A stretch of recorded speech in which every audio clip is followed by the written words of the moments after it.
We have, as a nation, one of the most radical abortion regimes in the world, Domenech said last week as he introduced his segment.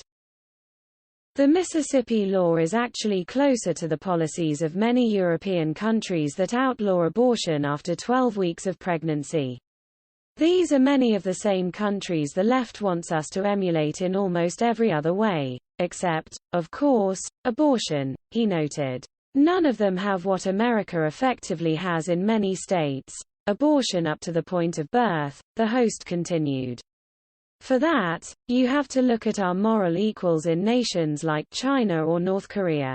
In January 2018, when former President Donald Trump acknowledged the failure of the U.S. Senate to pass the Pain-Capable Unborn Child Protection Act, which would have banned abortions past the 5th month of pregnancy, he noted, "It is disappointing that despite support from a bipartisan majority of U.S. senators, this bill was blocked from further consideration. Scientific studies have demonstrated that babies in the womb feel pain at 20 weeks. The vote by the Senate rejects scientific fact and puts the United States out of the mainstream in the family of nations, in which only 7 out of 198 nations, including China and North Korea, allow elective abortions after 20 weeks of pregnancy.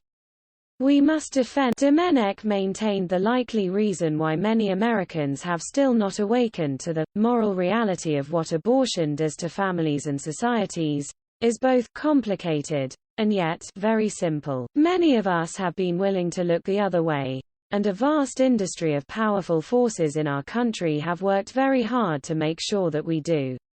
Understand, there is no more important single issue today to the left than the issue of abortion.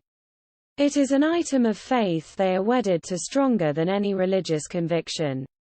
If you've ever been taken aback by the vitriol, violence, and false accusations leveled against any who challenge abortion, you'll know what I'm talking about. The kind that makes a young it's safer to attempt sacrilege in the cathedral than abortion rallies, he noted. To criticize the abortion regime is to place yourself at odds, not just with the most powerful activist groups and donors.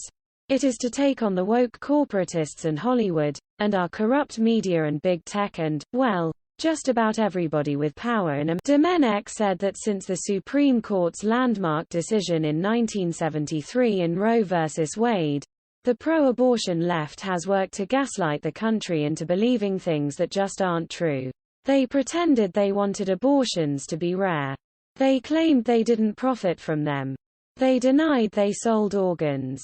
They refused to acknowledge the science of what we know about the development of unborn babies, utterly unknown to the authors of Roe, by the way, and they ignored the terrible and tragic impact on America's poorest and most vulnerable families, and on the black community in particular. Domenech observed the abortion industry and its allies have also done everything they could to build up men like Bill Clinton and Andrew Cuomo because the abortion agenda is always more important.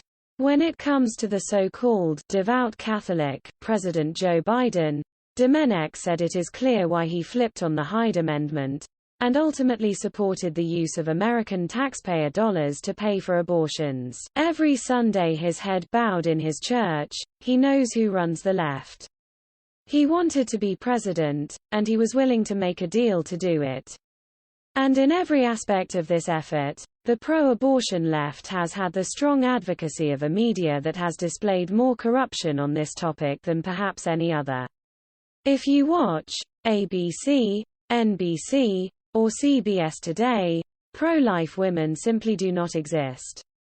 The media's coverage of this issue is indistinguishable from Planned Parenthood press releases, and the journalists who cover it are universally not just pro. Despite the decades-long sad state of affairs in America where abortion is concerned, Domenech said there is now a beam of hope, especially palpable in the energy of the pro-life movement. Abortion is no longer accepted as an unobjectionable good, he said.